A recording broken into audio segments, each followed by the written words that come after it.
Guys. അപ്പോൾ ഇന്ന് കുറച്ച് കുക്കിംഗ് ആയാലും എന്നാൽ ഞാൻ ചീര അരിയുമ്പോൾ ചീര അപ്പോൾ അത് നമ്മൾ അരിയാം. ഇതിൻ്റെ പേര് എനിക്ക് തോന്നുന്നതോ സാധാ ചീരയല്ല, വേറെ എന്തോ ചെയ്യാം. ഇതിൻ്റെ പേര് അറിയാമെങ്കിൽ പറയാം ഗൈസ്. അപ്പോൾ നല്ല ടേസ്റ്റാണ്, പക്ഷേ പേര് അറിയത്തില്ല ഗൈസ്. ഇങ്ങനെ ഇരിക്കും, ഇതാണ് ചീര. ഇതിൻ്റെ തണ്ട് ഇങ്ങനെ ഇരിക്കും. ദെൻ ഇത് ഇങ്ങനെ ഇത്ര വലിയ ഇലയാണ്. ഇത് നമ്മൾ അരിയും കുറേ വെച്ചിട്ട് ഞാൻ എടുക്കും. അപ്പോൾ അതാണ് നമ്മൾ ഇന്ന് ചെയ്യാൻ പോകണം. നമ്മൾ കുറച്ചധികം എടുക്കണം, കുറച്ച് ഇതായിട്ട് എടുക്കണം ഗൈസ്.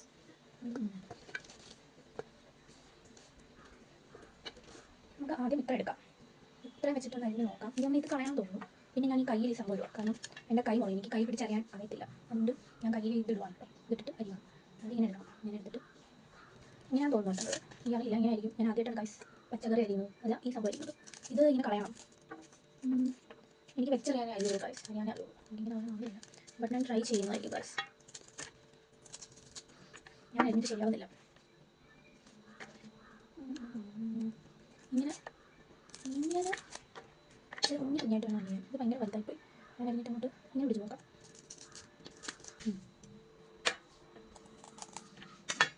എനിക്കറിയാൻ പറ്റില്ല. നമുക്ക് കൊടുക്കുക. അമ്മ അരിയട്ടെ. എന്നാ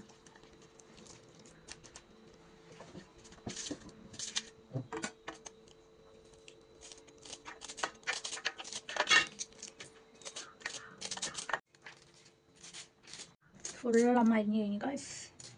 അങ്ങനെ ചീര ഫുൾ അരിഞ്ഞു. ട്രൈ ആയി നോക്കും.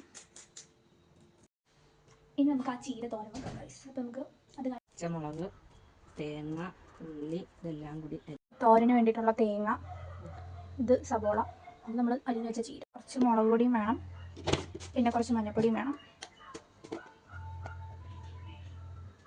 വേണം ഉപ്പ് ഇട്ട് ഗൈസ്. കടുകിട്ട് ഗൈസ്. കടുകൊന്ന് പൊട്ടി വരുമ്പോൾ തീ കുറച്ച്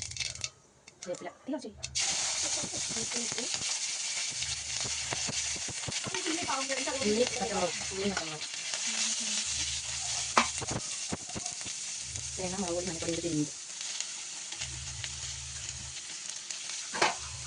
കുഴപ്പമില്ല.